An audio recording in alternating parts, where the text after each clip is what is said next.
حضرت علی نے فرمایا، میری 6 باتیں ہمیشہ یاد رکھنا، بہت کامیاب ہو جاؤ گے۔ اللہ تعالیٰ کے علاوہ کسی سے کوئی امید نہ رکھنا، کیونکہ اللہ پاک کے علاوہ کوئی ذات نہیں جو کہ تمہاری امیدوں کو پورا کر سکے۔ اپنے گناہوں کے علاوہ کسی چیز سے نہ ڈرنا کہ کل کو جب اپنے اللہ کے سامنے جاؤ گے تو اللہ کو کیا منہ دکھاؤ گے۔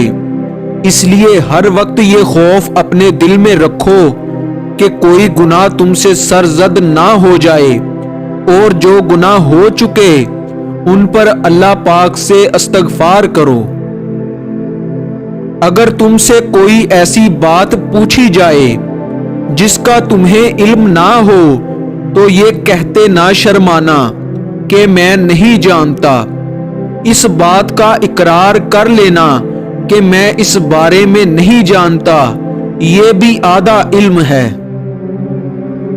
حضرت علی نے فرمایا، ہر حال میں صبر کرنا انسان کے لیے بہتر ہے، اور صبر ایمان کا حصہ ہے۔ بلکہ یہاں تک فرمایا کہ صبر کا مقام ایسا ہے جیسا کہ بدن میں سر کا مقام ہے۔ جہاں آپ کی عزت نہ ہو وہاں مت جاؤ، چاہے وہاں کھانا آپ کو سونے کی پلیٹ اور چاندی کے چمچ میں ہی کیوں نہ دیا جائے۔